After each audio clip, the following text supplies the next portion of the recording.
여러분 그 종합소득세 관련해서 제가 조금만 줄여가지고 보여드릴게요. 자, 종합소득세가 뭐라고요? 종합소득세가 이자, 배당, 사업, 근로연금, 기타 소득 몇 개? 글쎄 잊어버렸어. 몇 개? 6개. 6개의 소득. 이배사, 손가락으로 해. 이배사, 근년기 6개를 합해서 항상 1년 단위, 소득세는 1년 단위로 신고해요. 그건 책에서 해드릴 거예요. 소득세 과세기간은 1월 1일부터 12월 말일까지이다. 그래서 1년 동안 번 돈에 대해서 다음 연도 언제? 5월 달에 신고합니다. 그럴 때 종합소득세 신고서를 작성하는 방법이고요. 자, 종합소득세 신고서를 작성을 하실 때 어떻게 하는가? 자, 일단 번 돈 총액에서 쓴 돈 총액을 뺄 거예요. 자, 번 돈 총액에서 쓴 돈 총액을 빼고요. 각각의 번 돈 총액, 쓴 돈 총액을 계산하는 거는 다음 시간부터예요. 다음 시간에 이자를 배운다 또는 배당을 배운다. 그럼 이자는 얼마를 빼주느냐, 근로소득은 얼마를 빼주느냐 이런 거 일일이 다 할 거고요. 자, 이자, 배당, 사업, 근로, 연금, 기타 소득을 자, 번 돈 총액에서 쓴 돈 총액을 빼고 남은 금액을 소득금액이라고 합니다. 소득금액을 합산을 해요. 자, 이자는 이제 다음 시간에 배우지만 필요경비를 인정하지 않기 때문에 바로 이자소득금액, 이자소득 뭐라고 불러? 이자소득 총수익금액이 이자소득금액과 같아져요. 지금 이건 그냥 구경하세요. 하시고 배당소득은 뭔가를 더하고 배당소득금액이 나오고요. 사업소득은 장부 쓰셔야 돼요. 계속적으로 장사하시는 분들은 장부 쓰셔야 되고요. 장부를 쓰고 계속적인 그 사업이 계속하는 거니까 계속적으로 장부를 써야 되는 의무는 사업소득밖에 없습니다. 이렇게 하시면 사업소득금에 근로소득은 장부를 가계부 쓰세요? 난 안 써. 난 안 써요. 뭐 회계 백날 뭐 그 하고 가르치고 해봤자 사무실에서 뭐 전표 뭐 입력하고 해봤자 저의 가계부는 철저하게 현금주의. 현금이 들어오면 뭐 3개월 전에 일하고 오늘 들어왔어도 오늘 돈 벌었구나. 그게 제일 편하잖아. 사람들은 개인의 그 장부를 뭘 굳이 써요. 쓰시는 분들은 정말 대단하시죠. 저는 한 3-4번 시도해보다가 포기했어요. 항상 그거 아시죠? 앞에 페이지만 뭐 가계부다 그러면 손으로 혹시 쓴다 그러면 앞에 페이지만 좀 쓰다가 뒤에 페이지는 깨끗하게 다음 연도 가서 이걸 다시 재탕해서 쓸까 아니면 새로 살까 요거 고민하는 거의 항상 매년 그러다가 가계부 종이로도 사서 해보고 앱으로도 해보고 했는데 그냥 포기했어요. 자, 근로자들이 만약에 실제 경비를 인정받으려면 우리 회계에서 배우신 세무회계 전표 입력하시죠? 일반 전표, 메인 매출 전표 개인들이 입력해야 돼요. 하실 거예요? 인생 피곤해서 어떻게 살아? 그냥 편하게 살자고. 그래서 근로자들하고요, 연금소득자들, 어르신들한테 무슨 장부를 쓰래. 여기서 말하는 장부, 여기 장부는 뭐냐면 회계, 여러분 그 전산세무 2급 실기에서 하시는 일반 전표 입력, 메인 매출 전표 입력, 차변, 대변 얘기하는 거예요. 복식부기를 얘기하는 거예요. 그거를 개인이 어떻게 해요? 얘네는 해야지, 얘네는. 사업을 하니까 세무 대리인한테 맡기세요. 저희 사무실 오세요. 자, 그런데 여기 보세요. 근로소득은 그래서 실제 필요 경비를 아예 인정 안 하는 건 아니고요. 이제 근로소득 공제라고 일부 법정 필요 경비를 인정을 해드려요. 그래서 총급액 근로소득 총수익 금액을 우리가 총급액이라고 부를 거고 급여 파트 가면 또 설명드릴 거예요. 이거 이제 이자부터는 나중에 다음 시간부터 공부할 거고요. 어찌됐건 이렇게 각각 계산을 해가지고 뭐가 나온다? 6개, 이자소득금액, 배당소득금액, 사업소득금액, 근로소득금액, 연금소득금액, 기타소득금액 6개가 나오면 이거를 이제 어떻게 하는가? 얘를 이렇게 더했죠.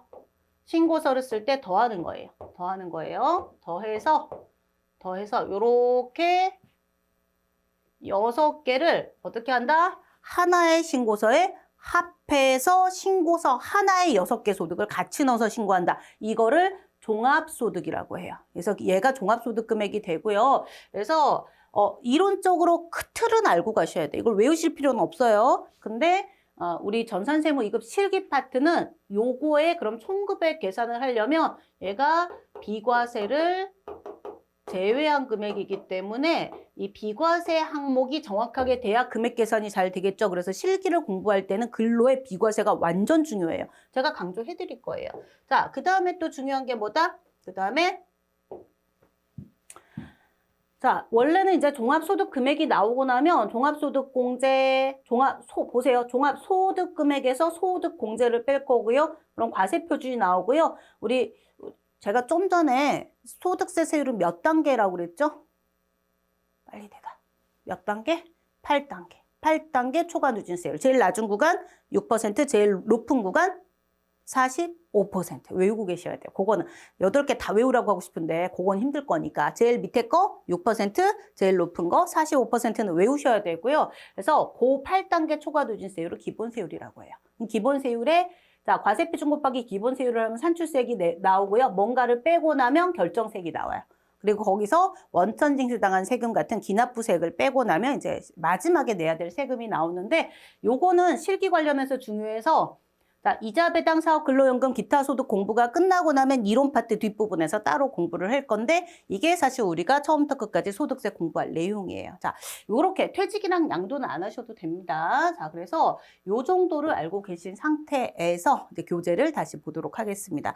저는 개인적으로 공부하실 때 그 연필 말씀드릴 때도 있고요. 형광펜 말씀드릴 때도 있는데 그 문장은 끊으면서 해드려요. 근데 끊는 걸 막 무슨 이렇게 말문자가 되게 복잡하게 나오는 시험은 아니니까 그냥 가볍게 보시되 이거 여러분 형광펜 칠하세요. 별표 칠하세요. 요거는 본인 취향에 맞게 좀 칠하면서 칠해놓고 나중에 쭉쭉 교재를 읽을 때 그 형광펜 부분에 좀 포커스를 맞춰서 좀 집중해서 읽으시는 게 좋을 거예요. 자, 소득세 특징. 저는 형광펜을 좀 칠하면서 보도록 하겠습니다. 자, 우리는 소득세는 개인별로 과세한다. 부부끼리 합산한다, 안 한다? 안 한다. 끝. 됐죠? 자, 그 다음에 소득세 과세 소득을 규정하는 방법 아까 뭐라 그랬어요? 요거, 형광펜. 열거주의 과세다. 어렵지 않죠? 이게 글자를 먼저 보면 되게 어려운 느낌이 드는데 설명 가볍게 듣고 아니 어려운데 내가 어렵지 않다라고 지금 세뇌하는 건가? 어렵지 않다라고 생각하세요. 그냥 가볍게 보시면 돼요. 열거주의 과세 방식이고요. 다만 이자 배당은 금융상품이 막 많이 발전하고 있어요. 그래서 열거가 뭐다? 법에 안 적혀 있으면 과세 못한다. 그러니까 자꾸 법에 안 적혀 있는 거를 신종 금융상품을 자꾸 만들려고 하죠. 그래서 자, 이자 배당은 특이하게 이자 배당 가면 또 설명드리니까 그냥 어려우면 그냥 가볍게 들으셔도 돼요. 이자, 정기예금 이자는 과세한다. 채권, 증권 이자 과세한다. 뭐 내국법인이 발행한 뭐 국채에 대한 이자 과세한다. 뭐 이렇게 다 열거를 해놔요. 그래놓고 밑에서 어떻게 한다? 위와 유사한 것으로서 돈 빌려준 거에 대한 대가는 이자로 과세할게요 해가지고요. 이자하고 배당은 금융상품이라서 자, 이자 배당은 열거주의를 변형한 거예요. 열거 해놓고 밑에 한 줄만 더 적어놔. 위와 유사한 것으로서 그러니까 대금, 돈을 대여한 거에 따른 이익을 받았다. 그게 원래 이자잖아요. 배당은요. 이익 분배라고 하거든요. 그래서 이익 분배의 성격은 배당. 이렇게 밑에 한 줄만 딱 적어주면 걔가 완전 포괄주의는 아니고 완전 포괄주의는 야, 다 갖고 와. 다 과세할 거야. 이건데 그거는 아니에요. 뭐 어떤 포괄주의? 유형별 포괄주의를 적용한다. 네, 소득세는 과세 방법이 원칙적으로 뭐예요? 하면 열거주의가 원칙적으로 나와야 돼요. 선생님 예외 있잖아요. 얘네들도 사실 열거주의를 근간으로 해서 변형한 거예요. 근데 걔를 뭐라고 부른다? 유형이 유사한 거는 과세할 수 있게 포괄주의를 접목시켰다 그래서 유형별 포괄주의라고 하고 한마디로 딱 할게요. 소득세 과세 방법, 과세 대상 소득을 규정하는 방법 뭐다? 열거주의. 그러면 뭘 기준으로 열거해요? 소득 원천을 기준으로 열거한다. 그래서 자, 소득세 과세 대상 소득의 범위는 소득 원천설 열거주의 과세 방식이다. 요거를 기억하고 계시면 되고요. 자, 세율 구조 현재 몇 %라고 그랬죠? 세율 몇 %가 아니지. 최저 구간 1400 이하 구간 6%, 최고 구간 45% 해가지고 걔가 8단계 초과 누진세율이다. 그래서 8단계 초과 누진세율은요. 많이 벌면 많이 벌수록 세금이 확 늘어나죠. 따라서 능력이 많으시면 세금을 많이 내시는 거예요. 능력이 많으면 세금을 많이 내는 거예요. 응능과세 원칙이라고 합니다. 그래서 응능과세. 능력이 많으면 돈을 벌 수 있는 능력이 많으면 세금을 더 많이 내세요. 요거고요. 근데 여러분 저는 조금 아쉬워서 이론에서 그렇게까지는 사실 안 하셔도 되는데 이거 외우는 방법 해드릴게요. 뒤에 가면 있어요. 있는데 저는 짝대기로 하거든요. 짝대기 그려. 하고 8단계니까 짝대기 7개 필요해. 하나, 둘, 셋, 넷, 다섯, 여섯, 일곱. 연습하실 때 아예 세율 외우시면 좋긴 좋은데 부담스러우면 제일 밑에 구간, 제일 높은 구간, 제일 밑에 구간 1,400만 원, 제일 높은 구간 10억. 그래서 제일 밑에 거 6%, 제일 위에 거 45%는 그래도 최소한 기억하자. 근데 이건 제 욕심이에요. 제 욕심. 할 수 있으면 하면 좋고. 자, 여기서 5천, 8,800, 1억 5천 1.5억이라고 적을게요. 3억, 5억. 자, 짝대기 끊는 거 점수랜다. 금액 얼마? 1,400, 5천, 8,800. 자꾸 생각해. 1억 5천, 3억, 5억, 10억. 짝대기 끊는 숫자. 1,400, 5천, 8,800, 1억 5천, 3억, 5억, 10억. 그 다음에 순서대로 6%, 15%, 24%, 35%, 38%, 숨차라. 40%, 42%, 45%. 이렇게 적어버릇 해보세요. 그 자리에서 딱 눈 감고 진짜 10번만 해보세요. 외울 수 있다. 얘를 뭐라고 부른다? 소득세법에서 얘를 기본 세율이라고 부른다. 싫으면 빨간색 부분이라도 외우시고 1,400 이하 구간 6%, 10억 원 초과 구간 얼마? 45% 하시면 됩니다. 자, 그 다음 소득세 과세 방법 형광펜 칠할 거예요. 형광펜으로 제일 중요한 거. 이자 배당 사업 근로연금 기타 소득은 종합과세입니다. 종합과세란 소득의 종류에 관계없이 과세 기간별로 모든 소득을 합산과세하는 겁니다. 그래서 종합과세라고 부르고요. 자, 종합과세라고 하는 거에 대상 소득이 뭐였다? 이배사 근영기였다. 그래서 이자소득 등 6가지 소득이었고 여기에 좀 전에 했던 분류과세가 뭐죠? 이배사 근영기에 합산 안 하는 거 2개. 뭐 퇴직하고 양도. 이거는 가볍게만 보세요. 얘가 원래는 시험 범위는 아닌데 총칙에서 혹시 문장으로 분류과세라는 용어가 나올 수 있어서 설명을 드린 거고요. 이제 새롭게 배울 용어가 뭐냐면 분리과세인데 우리는 원천징수 분리과세를 배울 거예요. 요거는 그냥 조금 사업소득할 때 따로 설명을 드릴 거고요. 여러분 급여소득자가요. 상용근로자, 우리 사실은 법상으로는 정확하게는 일반근로자라고 하는데 일반근로자라고 하는 게 있고 상용근로자, 또 뭐 일당 알바, 하루짜리 알바들 있잖아요. 그럼 일당 알바는 뭐라고 부르죠? 일용근로자. 일용근로자는 고용의 안정성이 없어요. 오늘 알바한다고 내일까지 또 할 수 있는 게 아니고 어디 직장에 딱 그 약간 근로계약으로 제대로 고용 노동법에 의해서 제대로 보호받을 수 있는 그런 상황이 아니고 자꾸 그냥 일용이라고 하는 것 자체가 하루 일하고 그만두고 이틀 일하고 그만두고 그거잖아요. 그래서 그 일용 근로자들에 대해서는 세금을 굉장히 싸게 계산합니다. 그래서 아까 뭐 몇 퍼센트 제일 낮은 구간? 6%를 적용하고 일용 근로자는 6%를 적용했는데 알바를 정말 열심히 했어요. 아침, 점심, 저녁, 뭐 새벽까지 알바를 계속했어요. 그러면 합산하면 금액이 커질 수가 있죠. 1,400 넘어가면 15% 때릴 거냐? 그렇게는 안 되겠는 거야. 정책상. 그래서 일용근로자, 우리 가장 대표적으로 일용근로소득 같은 경우는요. 자, 원천징수라고 하는 게 돈 줄 때 세금 떼는 거예요. 돈 줄 때 세금 떼고 그걸로 끝내버리고 종합소득세 신고서에 합산 안 하는 걸 뭐라고 부른다? 분리과세라고 부른다. 가장 대표적인 분리과세 대상 소득이 일용근로소득이고요. 우리 이론 시험에서 분리과세 대상 소득은 무엇인가? 종합과세 대상 소득은 무엇인가? 이런 거를 물어봐요. 그래서 오늘 배우는 내용 중에 아마 제일 우리 총칙에서 가장 중요한 거는 요거예요. 이 용어. 키워드는 이렇게 가시고요. 선생님 그러면 일용근로소득 지금 여기에 뭐뭐 있는지 적어주시면 안 돼요?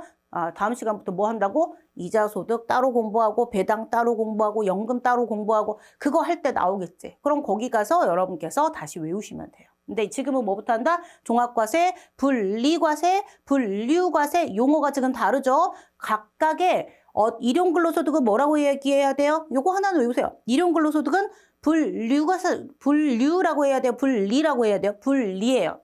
처음엔 이런 걸 좀 외워야 돼. 되셨죠? 자, 여기까지 하시면 과세 방법은 됐고요. 자, 원천징수 제도가 뭐죠? 그건 안 어려워. 급여 줄 때 세금 떼는 거. 그래서 언제까지? 다음 달 10일까지 국가에 갖다 내는 거. 신고납세 제도 안 하셔도 됩니다. 자, 미열거 소득의 종류는요. 제가 말씀드렸지만 뒤에 이자, 배당, 사업, 근로, 연금, 기타 소득 배울 때 요거는 과세 안 해요. 이런 거 따로 또 설명드릴 거예요. 이건 총칙이라서 앞에 그 종합 내용이라서 뒤에서 배울 거를 좀 정리해 놓은 거니까 참고만 하시면 되고요. 자, 그래서 좀 전에 배웠던 내용 그대로 다시 보시면 자, 소득세 과세 대상 소득은 종합소득하고 퇴직 양도로 구분한다. 그래서 저한테 1년 동안 이자, 배당, 사업, 근로, 연금, 기타 소득, 퇴직, 양도 8개 소득이 다 있다. 그러면 신고서 몇 개라고 그랬어요?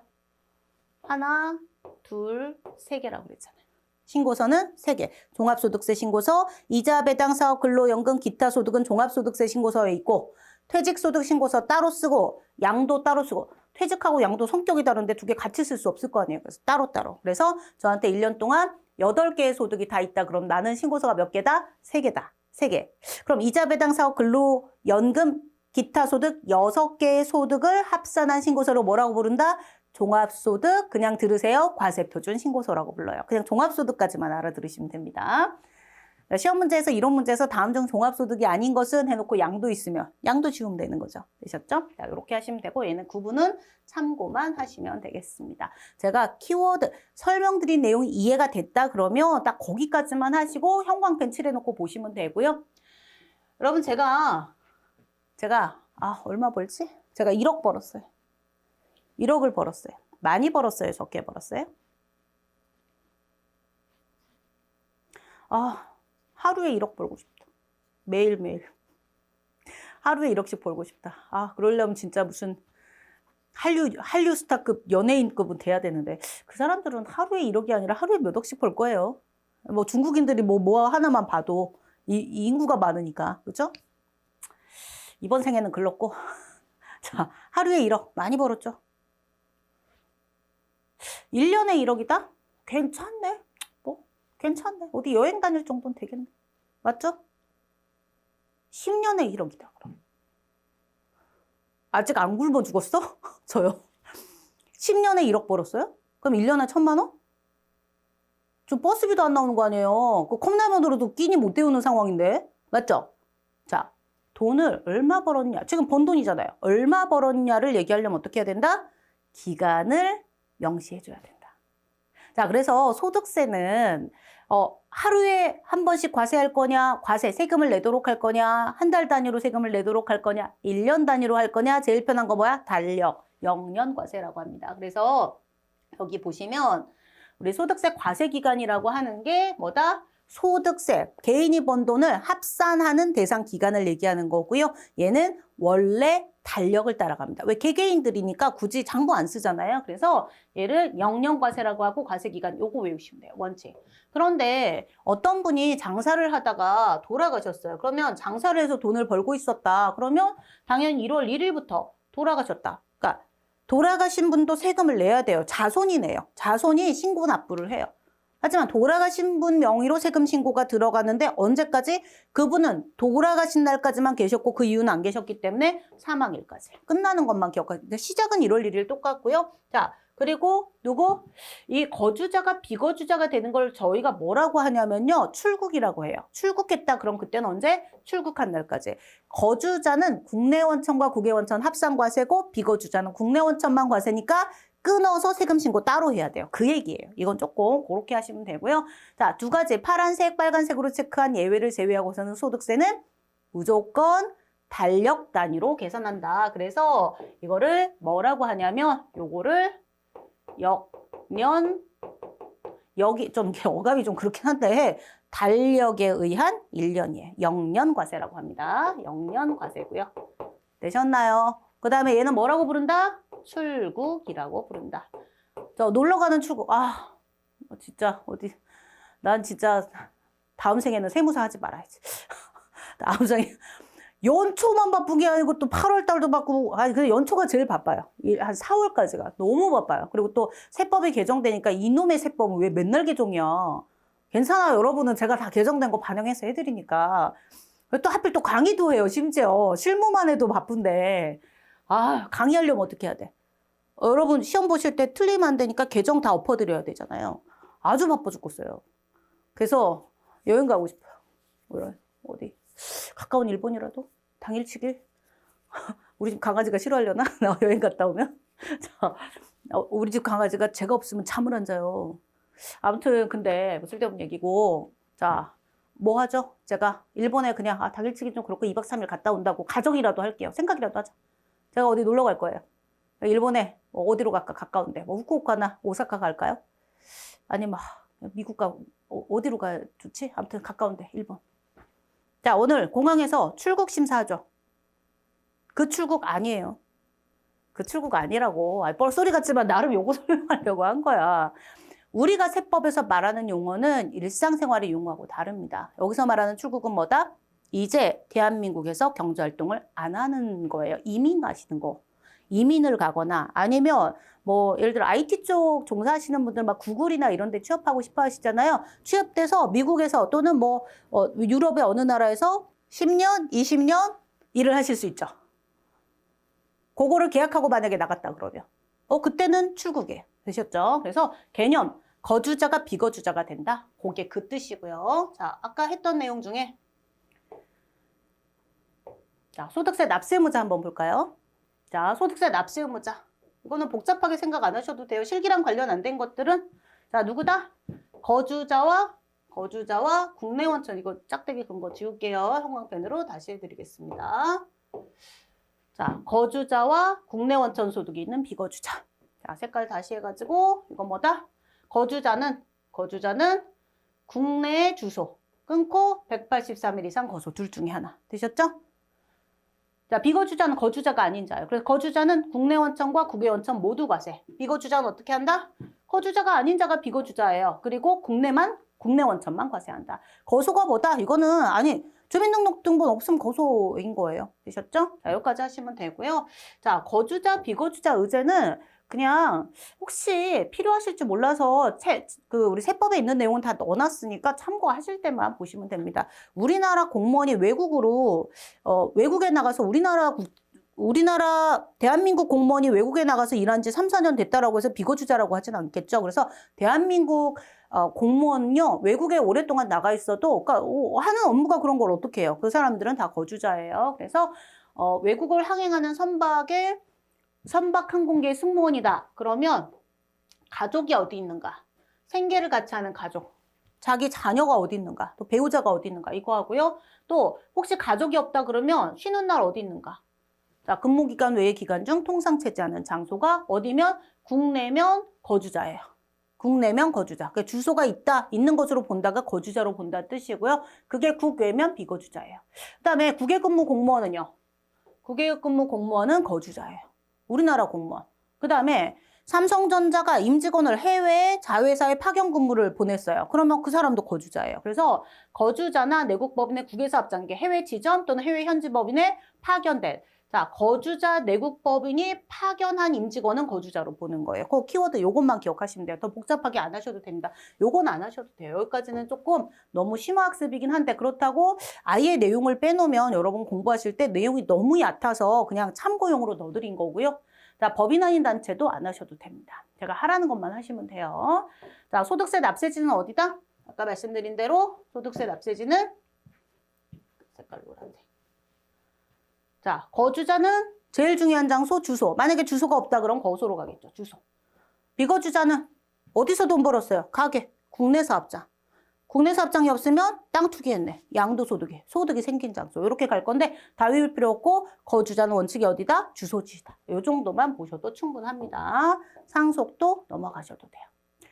자, 다른 거 그냥 넘어가시면 되고요. 종합소득금액 계산 구조를 아까 말씀드린 거를 자, 요것만 체크하시면 돼요. 종합소득금액이란 자, 뭘 한다? 이자, 배당, 사업, 근로, 연금, 기타 소득에 각각의 소득금액을 더한 것을 우리가 종합소득금액이라고 한다. 그리고 여기서 이제 사실은 이제 실기에서 조금 중요한 내용이 실기에서 비과세 소득, 근로소득의 비과세를 점검을 하셔서 어떤 문제가 나오냐면 실기 파트에서 급여자료 입력을 하세요 해서 수당 공제 등록을 하라는 문제가 나와요. 한번 공부하셨던 분들 아실 수도 있어요. 수당 공제 등록의 제일 중요한 파트가 뭐냐? 비과세 근로소득을 구분해내는 능력이에요. 그래서 그 파트는 제가 완전 힘줘가지고 강의할 거거든요. 근데 어찌됐건 그 총수익 금액을 우리가 급여는 총수익 금액을 총급여액이라고 불러요. 총급여액은 비과세를 제외한 금액이거든요. 비과세 제외 금액이에요. 분리과세는 일용근로소득이니까 아예 합산 자체가 안 되는 거고, 그래서 비과세 제외라고 외우시면 되고. 자, 우리가 필요경비라고 하는 거, 번 돈 총액에서 쓴 돈 총액을 빼야 남은 돈이 나오고, 남은 돈에 대해서 세금을 내는 건데요. 필요경비, 개별 소득 금액인 총수익 금액에서 실제 필요경비를 공제하지만, 자, 일부 소득, 특히 뭐요? 이자 배당은요, 아예 필요 경비를 인정하지 않아요. 왜냐면 제가 1억을 친구한테 3%에 이자 3%에 빌려서 다른 친구한테 10%에 빌려줬다. 그럼 뭐 한 거예요? 금융업을 하지도 않는 자가 돈 먹고 돈 따먹게 하는 거잖아요. 그거 국가가 원하지 않습니다. 그래서 이자 배당은 외우세요. 필요 경비가 있다 없다? 없다. 인정 안 할 거예요. 있어도 인정 안 해줄 거예요. 그래서 필요 경비를 인정 안 하는 소득. 요렇게 할 거고요. 배당 가산액은 지금 안 하셔도 돼요. 그거는 안 하셔도 되고, 책에 적어드린 이 그림이, 자, 이자 소득 총수익 금액에서 필요 경비 없으니까 이자 소득 총수익 금액과 이자 소득 금액은 동일하다. 자, 배당도 필요 경비는 없어요. 이건 그냥, 뭐 더한 게 있구나 하시면 되고, 이거 오타 아닙니다. 더하기 맞고요. 배당 소득 총수익 금액에 뭔가를 더하면 배당 소득 금액. 사업 소득은 자, 얘는 뭐다? 장부를 써서 실제 필요 경비를 인정을 하는 거고요. 근로하고 연금은 어떻게 하기로 했어요? 실제 경비는 아니지만 법정 경비를 일부 빼주기 때문에 근로소득 공제, 연금소득 공제라고 부르고요. 기타 소득은 뭐 복권 1,000원에 사가지고 1억 됐다 그러면 1,000원은 빼줘요. 그래서 실제 필요 경비 이런 것들을 좀 빼고 나면 결국은 뭐가 나와요? 이자 소득 금액, 배당 소득 금액, 사업 소득 금액, 근로 연금 기타 소득 금액이 나오고, 요거를 신고서에 하나로 이렇게 다 합해갖고 적으면 이게 종합소득 금액이 되는 거예요.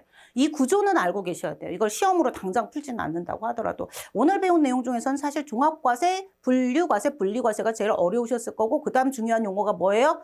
거주자, 비거주자 구분하는 거 하고요. 그 다음에 과세 기간은 1월부터 12월까지. 그런 정도만 알고 가시면 됩니다. 밑에 거는 계산 구조를 이게 앞에서 소득세가 그래도 이렇게 계산돼요 라는 걸 보여드려야 되기 때문에 과세 표준 계산을 어떻게 한다라든가 산출세, 여기는 체크해 놓으세요. 8단계 초과 누진세예요. 아까 응능과세 하면서 설명드린 그런 세율들입니다. 자, 이게 총칙이고요. 총칙은 실기 파트랑 관련돼 있다, 이론과 관련돼 있다.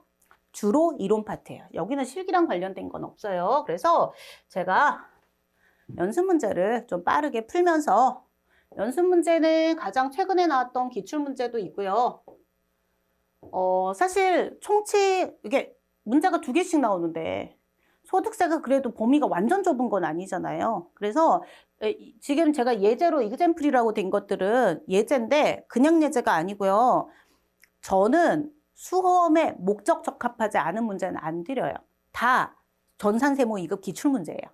네, 제가 몇 회부터 기출문제를 갖고 있을까요? 얘가 국가공인이 된 게 40몇 회인가 47회인가 그때부터였거든요. 제가 언제부터 간 게 있을까요? 저한테 기출문제가 CD로 돌아가던 시절에 네오플러스 원이라고 하는 프로그램으로 이거의 전신 프로그램에 전 단계까지 해서 저는 모의고 이 기출문제가 1회부터 있어요. 네, 1회부터 있는데 너무 옛날 문제는 정말 이렇게 말하면 그렇지만 좀 허접하잖아요. 그래서 그나마 그래도 한 70회 때 이후 문제 중에서 좀 쓸만한 문제, 가장 최신 경향을 나름대로 반영할 수 있는 문제를 골라온 거예요. 그래서 일단 그렇다고 저한테 1회 문제, 10회 문제 주세요 이런 거 하지 마세요. 푸는 게 의미가 없어요. 문제 출제 비중이나 이런 거의 변화 추세나 이런 거를 볼 때는 저는 뭐 어차피 따로 보지 않아요. 머릿속에 다 있으니까. 전산 강의를 좀 예전에 되게 오랫동안 했었어가지고. 그래서 책을 제가 직접 손으로 다 쓰기 때문에 거의 기출문제는 외워진 상태인데 그중에 몇 개 여러분 시험에 혹시 앞으로 이런 문제가 나온다 그러면 이 파트에서 이렇게 나올 거예요. 가장 대표적인 문제만 한 회차별로 그 문제가 아예 없는 거는 빼고요. 회차별로 그래도 한 2-3개에서 많게는 한 10개 이내로 연습을 시켜드릴 거니까 반드시 문제를 풀이하시면서 앞에 본문을 참고해서 외워야 될 거는 꼭 외우셔야 됩니다. 자, 문제가 그냥 처음 봤을 때는 아직 연습이 안 돼서 조금 어려우실 수 있는데 그거는 문제 연습을 처음 하니까 당연한 거예요. 이제 연습하십니다. 다음 중 소득세법상 과세 방법, 이게 제가 아까 뭐 하다가 여기 붙이세요. 자, 이게 엔터가 쳐졌네. 과세 방법이 나머지와 다른 하나. 여러분, 그로스업 대상 배당 소득이 있고요. 일용 근로소득이 있고요. 아직 안 배운 거예요. 우리 소득세 처음부터 끝까지 하고 나면 이런 거 되게 쉬울 건데 일단 그렇고 주택임대 소득이 아닌 부동산 임대가 있고요. 인적 용역을 일시적으로 제공하고 받은 대가가 있는데 여러분 그로스업 대상 배당이라고 하는 건 지금 이건 어려운데 문제가 이렇게 나온다라는 거를 설명을 드리려고 하고 얘는 그로스업 대상이라고 하는 것 자체가 이미 종합과세 소득이에요. 종합과세고요. 자, 부동산 임대는요. 여러분 세입자가 부동산 임대소득은 집주인이 월세 받은 거거든요. 월세를 받을 때 세입자가 저기 집주인님 제가 소득세로 원천징수해서 국가에 좀 갖다 내야 되겠어요. 집주인님이 탈세하시면 안 되니까 이러면 뭐라고 해요? 방 빼 이러죠. 부동산 임대는 돈 버는 사람이 누구한테 받아요? 세입자한테, 임차인한테 받죠. 임차인이 임대인, 건물주가 무슨 건물주의 소득세를 어떻게 원천징수해요? 그건 불가능해요. 그래서 부동산 임대소득 원천징수를 못하게 돼 있어요. 아예 할 수 없는 상황인데 하라고 하면 그거는 세입자들을 억압하는 게 되니까 아예 원천징수 대상이 아닌 소득으로 규정이 돼 있으니까 자, 분명히 얘는 사업소득이지만 원천징수를 못하니까 무조건 종합소득세 신고를 해야 돼요. 자, 인적용역 일시적 제공이 강연료, 강사료 같은 거예요. 그래서 요것도 사실은 기타 소득인데 요건 조금 어려워요. 근데 여러분 저는 사실 이 문제를 넣을까 말까 좀 고민을 했는데 왜 이거를 넣어갖고 갖고 왔냐면요. 이게 가장 최근 기출이거든요. 최근 114회 기출이에요. 114회 기출인데 요거 일용근로소득은 좀 전에 설명드렸잖아요. 일용근로소득은 제가 뭐라고 그랬어요? 종합과세 대상이에요? 분리과세 대상이에요? 분리과세 대상이죠. 요거 하나는 외웠으면 좋겠어서. 그리고 가장 최근 기출문제 중에 몇 개 없어. 총칙에 이거 하나 골랐어요. 지금 한국세무사회 자격시험 홈페이지에 올라와 있는 기출문제 다 털어도요. 총칙에 이거 하나밖에 없어요. 그러니까 대표 문제니까 요거 하나라도. 밑에 거는 제가 옛날에 모아놨던 문제들이고. 되셨죠? 자, 그래서 자, 다른 거는 복습 안 하셔도 되는데 일용근로소득은 뭐 한다? 종합소득세 신고 안 하고 원천징수로 과세를 종결하는 분리과세 대상 소득이다. 그래서 어디 메모장에다 하나 적고 요거 체크해 놓으세요. 뭐라고? 자, 일용근로소득은 암기 별표 3개 치시고 암기 카드 만들어서 얘는 뭐다? 자, 6%로 원천징수 하고요. 세율은 6% 적용하시고요. 자, 얘는 원천징수로 과세를 종결하는 무조건 분리과세하는 소득이다. 따라서 얘는 종합소득이다 아니다? 아니다. 그렇게 구분을 하시면 돼요. 되셨죠? 알고 하나 암기하시고요. 자, 두 번째 다음 중 소득세 과세 기간에 대한 설명으로 틀린 것은 이라고 돼 있습니다. 일반적인 과세 기간은 1월부터 12월 맞고요. 사망을 했다. 1월부터 사망한 거 맞고요. 또 신규 사업자 잠깐 넘어가시고 거주자가 주소 거소를 국외로 이전하여 잠깐만 거주자가 비거주자가 되는 걸 아까 뭐라고 하기로 했지? 저 여행 가는 거 말고 이민 가는 걸 뭐라고 했죠? 출국 언제부터다? 1월 1일부터 언제까지? 출국일까지로 했고 얘는 뜬금없는 거잖아요. 그렇죠? 뜬금없는 거. 이거 나중에 부가가치세랑 구분하셔야 돼요. 사업자가 6월 1일 날 폐업을 했다라고 하더라도 이 배사 근영 기준에 사업은 없어지지만 근로는 있잖아. 다른 건 있을 수 있으니까 자, 소득세는 자, 이것도 따로 적어 놓으세요. 어딘가에 따로 적어 갖고 암기하세요. 소득세 과세 기간은 신규 개업이나 사업자의 개업이나 폐업에 영향 받지 않음. 이게 뭐랑 다르다? 우리 배우는 범위 부가가치세법. 부가가치세법은 개업이나 폐업에 따라 과세기간이 달라져요. 그래서 개업, 폐업에 따라 폐업에 의해 과세기간이 달라져요. 요렇게. 제가 따로 적어드리는 것들은 핵심 키워드를 적어놨다가 이론 시험 대비해가지고 종합 문자로 연습을 해놓으시면 점수가 상당히 잘 나올 거예요. 자, 이렇게 체크를 해놓으세요. 자, 다음 중 소득세의 특징으로 옳지 않은 것은 이라고 되어 있습니다. 자, 소득세는 납세자와 담세자. 이건 사실 부가가치세법에서 공부하는 건데 내가 번 돈에 대해서 내가 내는 세금이라서 소득세는 납세자와 담세자가 일치하고 이걸 뭐라고 부르냐면 직접세라고 부르는데 부가가치세는 세금은 소비자가 내고 그거를 가게가 걷어서 판매자가 걷어서 내니까 걔는 간접세라고 부릅니다. 이건 부가가치세법에서 다시 공부하시면 되는 내용이고요. 자, 개인 단위 과세 맞다라고 했고요. 종합, 분리, 분류가 맞죠. 자, 모레 단일세율 아니라고 그랬잖아요. 소득세는 몇 단계 초과 누진세율 구조를 채택하고 있다? 대답해야지. 8단계 초과 누진세율 구조를 채택하고 있다. 걔를 뭐라고 불러요? 기본세율이라고 부른다. 되셨죠? 자, 이렇게 하시면 되고요. 풀리잖아요.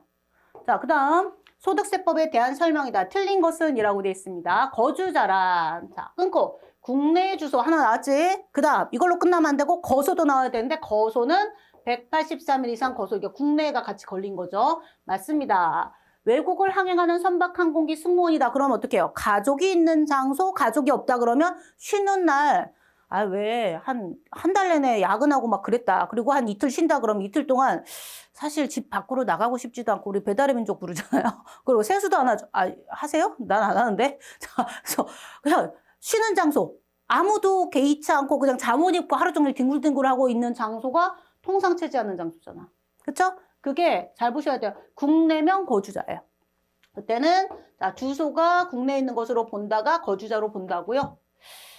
자, 3번 그냥 아 그렇구나 하시면 돼요. 그냥 이건 그냥 읽으시고요. 미국 시민권자나 영주권자?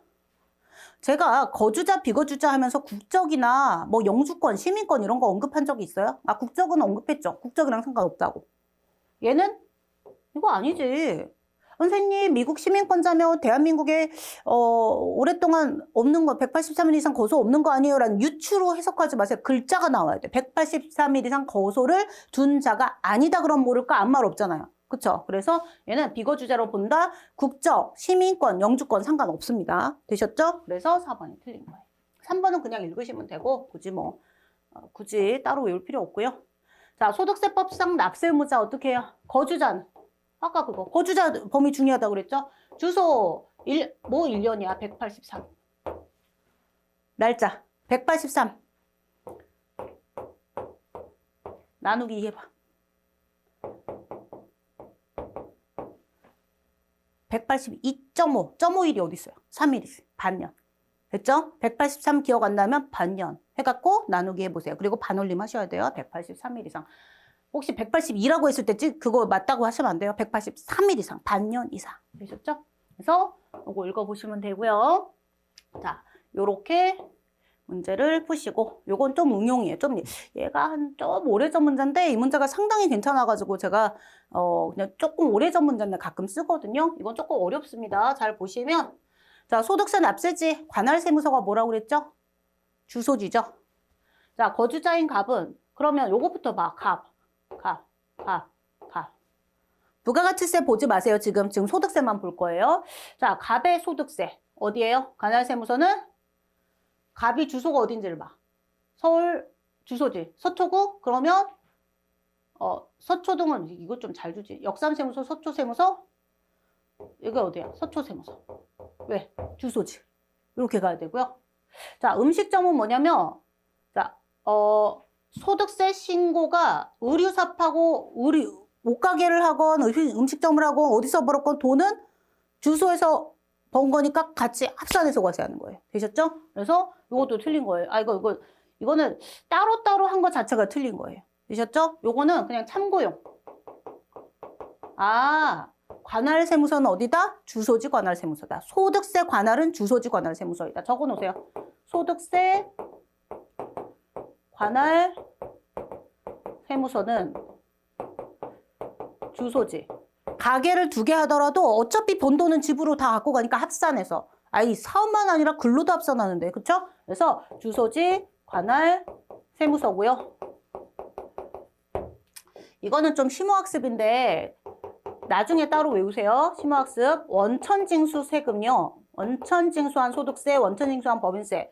원천징수세액의 납세지는 자, A 회사가 B한테 급여를 줬어요. 그럴 때 급여 줄 때 세금을 떼는 거죠. A가 돈 갖고 있어요. B가 돈 갖고 있어요. A가 갖고 있죠. 돈 있는 장소, 지급한 장소. 사업장이 가계거든요. 지급한 사업장 소재지. 지급한 사업장. 소재지, 뭐, 납세지, 관할세무서. 관할세무서는 그냥 하시면 돼요. 되셨죠? 요거는, 요거 적어드리려고. 그냥 설명하면 여러분 자세히 안 보실 거니까. 요렇게 그냥 참고하시면 됩니다. 자, 됐고요. 자, 마지막 문제. 이거 잠깐 생각할 시간 드릴게요. 풀어보세요. 마지막 문제. 총칙. 총칙의 내용이 사실 좀 많아서 오래 걸렸어요. 자, 문제가 뭐예요? 종합소득 금액을 물어봤죠. 2, 배, 사, 근, 연, 기. 근데 일용근로 같은 게 있으면 빼시는 거고요. 어라? 너희들은 빠져. 2, 배, 사, 근, 연, 기, 소득금액. 결국 합하면 얼마다? 4,500. 답은 3번. 뭐야? 어려운 줄 알았는데 되게 간단하잖아. 물론 제가 설명드리고 보시니까 간단할 수 있는데 일단은 문제가 이론 대비해가지고서는요, 막 글자 하나하나, 토시 하나하나 외우려고 총칙하느라고 뒤로 못 넘어가시면 안 된다는 거죠. 그래서 제가 형광펜 칠해드린 교재를 한 번씩 다 읽긴 읽어야 돼요. 그래서 일단은 본인이 예습삼아 한번 읽으실 땐 연필로 끊어가면서 아, 이게 뭐구나라고 연필로 그냥 보면서 하세요. 그냥 눈으로만 보면 좀 이렇게 안 와닿거든요. 그렇게 해놓고 나서 수업을 듣고 형광펜 칠한 부분 위주로 암기하시고 제가 판서해드린 부분 위주로 암기를 하시면 돼요. 필기노트 요거는 제가 강의용으로 따로 쓰는 거라서 제가 이건 제 판서예요 원래. 근데 요거 하나 적을 때 원래 진짜 다른 데서 무슨 세무사 자격증 시험이나 요런 거 강의를 할 때 요거 적는 거에 설명하면서 천천히 설명하면서 이거를 거의 통으로 외워야 되거든요. 아, 이거 우리는 그렇게 안 할 거야. 그건 시험에 목적 적합하지 않는데, 좀, 예를 들어서 뭐 세무회계 1급이라든가, 우리 세무회계 1급이라든가, 또는 뭐 세무사나 뭐 공무원 시험 이런 걸 보실 때는요, 제가 A4 용지로 100지로 나눠드려요. 그리고 시간 드리고 팔짱 끼고 기다려요. 나 심심해 빨리 해. 막 이러면서. 왜요? 요거 손으로 다 적어야 돼요. 그렇게 외워야 되는 거라서 거의 2시간 가까이 걸리는 페이지예요. 그래서 여러분은 그냥 팔짱 끼고 보세요. 근데 제가 이거 되게 필요하다. 이거는 여러분이 꼭 해야 된다. 그러면 판서 따로 하면서 이거는 공들여서 A4 용지에 적으세요 하는 게 한 2번 정도 나올 거예요. 뭐? 실기와 관련된, 제가 실기와 관련된 거 중요한 파트 있다고 그랬잖아요. 여기, 어디? 비과세 근로소득.